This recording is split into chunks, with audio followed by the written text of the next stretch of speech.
உடனுக்குடன் ராமநாதபுரத்தில் சுமார் 4 கோடி ரூபாய் மதிப்பிலான திமிங்கலத்தின் உமிழ்நீர் பறிமுதல் செய்யப்பட்டிருக்கிறது. இதனை நாம் உடனுக்குடன் நேரலையில் பார்த்து வருகிறோம்.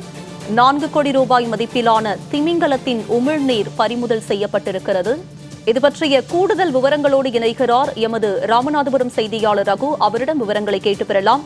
ரகு, திமிங்கலத்தின் உமிழ்நீரானது எப்போது யாரிடமிருந்து பறிமுதல் செய்யப்பட்டிருக்கிறது? விரிவான விவரங்களை பதிவு பண்ணுங்க. கண்டிப்பா உமா, ராமநாதபுரத்தில் இன்று இலங்கைக்கு கடத்துவதற்காக காரில் கொண்டு வரப்பட்ட 4 கோடி ரூபாய் மதிப்பிலான 4 கிலோ திமிங்கலத்தின் உமிழ்நீரை போலீசார் பறிமுதல் செய்து வனத்துறையினரிடம் ஒப்படைத்துள்ளனர். ராமநாதபுரம் மாவட்ட காவல்துறை கண்காணிப்பாளர் சந்தீஷ் உத்தரவின் பேரில் ராமநாதபுரம் போலீசார் ராமநாதபுரத்தை அடுத்த மேலக்கோட்டை அருகே வாகன சோதனையில் ஈடுபட்டிருந்தனர். அப்போது சந்தேகத்துக்கு இடமான வகையில் சென்று கொண்டிருந்த ஒரு காரை நிறுத்தி சோதனை செய்தனர்.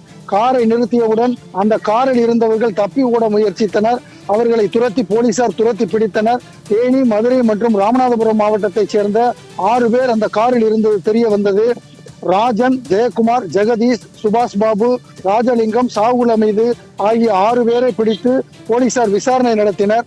அப்போது அந்த காரில் 4 கிலோ எடையுள்ள திமிங்கலத்தின் உமிழ் நீர் இருந்தது தெரிய வந்தது. இதனுடைய மதிப்பு 4 கோடி ரூபாய் என போலீசார் தெரிவித்தனர். பறிமுதல் செய்யப்பட்ட திமிங்கலத்தின் உமிழ்நீரை ராமநாதபுரம் மாவட்ட வனத்துறையினரிடம் போலீசார் ஒப்படைத்துள்ளனர். வனத்துறையினர் தொடர்ந்து குற்றவாளிகளிடம் விசாரணை நடத்தி வருகின்றனர். இலங்கைக்கு கடத்துவதற்காக இந்த திமிங்கலத்தின் உமிழ்நீர் மதுரையிலிருந்து கார் மூலம் ராமேஸ்வரத்திற்கு கொண்டு செல்லப்பட்டதாக தெரிகிறது.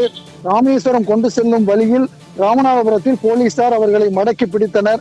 இது ராமநாதபுரம் மாவட்டத்தில் இலங்கைக்கு கடத்துவதற்காக தொடர்ந்து பொருட்கள் கடத்தப்பட்டு வருவது தற்போது தெரிய வந்துள்ளது.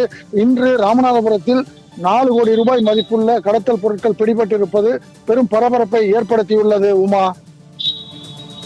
உங்களுடைய விரிவான விவரங்களுக்கு நன்றி ரகு.